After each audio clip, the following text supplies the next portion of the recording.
c'était incroyable. Oubliez Sonic, Mario ou même FNAF car je suis désolé mais Exit 8 est la meilleure adaptation de jeu vidéo de l'histoire. Et dans cette vidéo, je vais vous expliquer point par point pourquoi vous devez aller voir ce film et comment est-ce qu'il s'est retrouvé au plus grand festival de cinéma au monde. Donc installez-vous confortablement parce que c'est parti. Bon, déjà, les adaptations de jeux vidéo, ça a pas toujours été la joie, surtout dans les années 90 avec le premier film de ce type, Super Mario Bros le film. Mais depuis, de l'eau a coulé sous les ponts et nous voilà avec des films comme Silent Hill ou Super Mario Bros le film, celui qui est bien du coup. Après oui, il y a toujours des échecs, même si économiquement, ça tient généralement la route. Mais je trouve qu'il manquait quand même une adaptation qui essaye vraiment de nous proposer une ambiance particulière, des émotions fortes, de la profondeur, de l'absolu cinéma si vous voulez.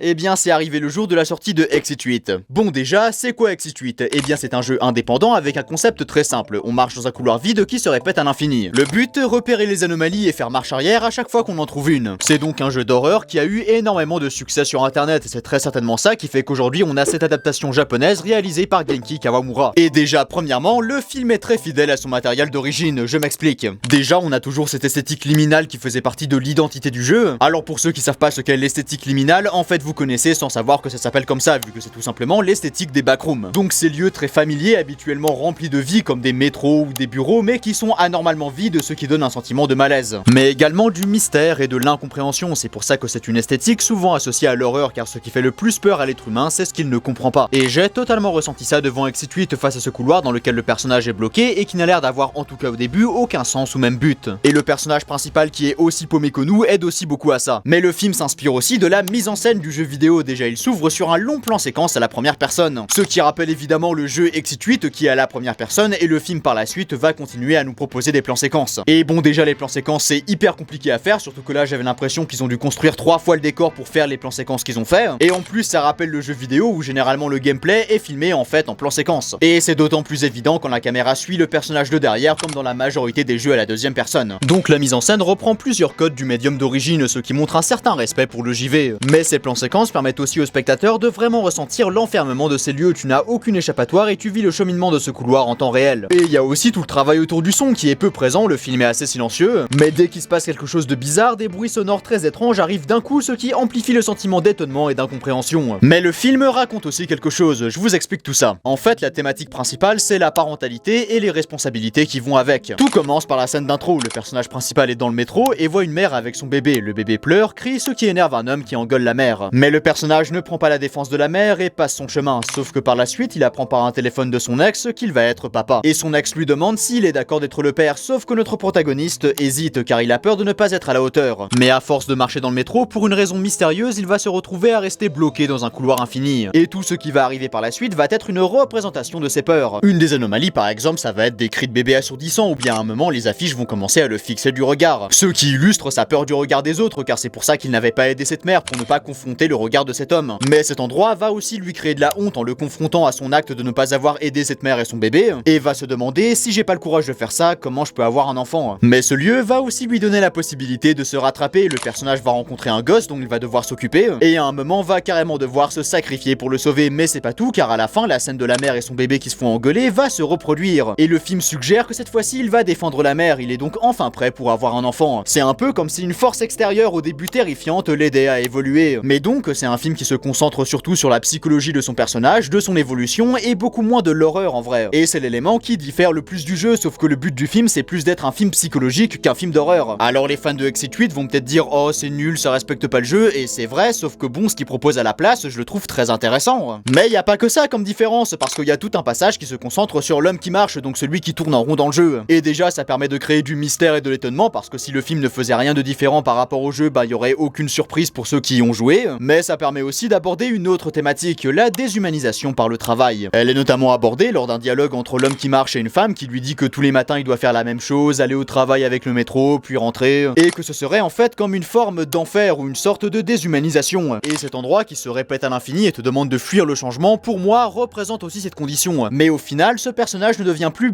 qu'un homme qui marche, qui va tout le temps dans la même direction, sans aucune expression faciale, sans émotion. Mais en fait, toutes les personnes dans ce métro sont un peu comme des machines qui sont habillées de la même manière et qui ne ressentent plus rien au point de ne pas aider une mère et son enfant. D'ailleurs, au début, le personnage principal faisait comme tous les autres, il défendait pas la mère, il allait dans la même direction que tout le monde, alors qu'à la fin, il va dans le sens inverse que les personnes en costard-cravate, et encore une fois, on suppose qu'il va défendre la mère. Bon, après, c'est peut-être moi qui a pas tout compris au film, mais je trouve que cette thématique et toute la partie avec l'homme qui marche manque manque un peu de développement, j'aurais aimé en voir plus en fait. Peut-être qu'explorer les conflits internes du personnage comme ils ont fait pour le personnage principal aurait pu aider. Mais quoi qu'il en soit, Exit 8 est un film avec des thématiques que je trouve intéressantes, et qui arrive à utiliser le concept du jeu d'origine pour développer ces fameuses thématiques et les conflits internes de son personnage principal. C'est pas juste un copier-coller du jeu, il s'inspire de l'original pour faire plus et différent tout en le respectant. Bon après, vu que le jeu n'avait pas d'histoire, ils étaient un peu obligés de rajouter des trucs. Mais c'est justement ça qui leur a permis d'être beaucoup plus libre et de proposer quelque chose de vraiment intéressant cinématographiquement. Parce que vu que le jeu a peu de matière, ils sont pas freinés créativement par un lore gigantesque. Et donc tout ça fait que pour moi, Exit 8 est la meilleure adaptation de jeu vidéo que j'ai vu, que ce soit d'un point de vue des thématiques abordées ou de sa réalisation. D'ailleurs, comme je l'ai dit au début, il a été nominé au plus grand festival de cinéma au monde, le Festival de Cannes. Et ce qui est intéressant, c'est que c'est la première fois qu'une adaptation de jeu vidéo se retrouve en sélection officielle à Cannes, et dans le futur, j'espère que ça se reproduira. Après, tout ça n'est que mon avis, et si vous n'êtes pas d'accord avec moi, on peut débattre en commentaire si vous le souhaitez. Bon allez, si cette vidéo t'a plu, tu peux t'abonner, mais tu peux aussi aller regarder cette vidéo sur pourquoi les jeunes ne regardent pas de vieux films, et à la prochaine.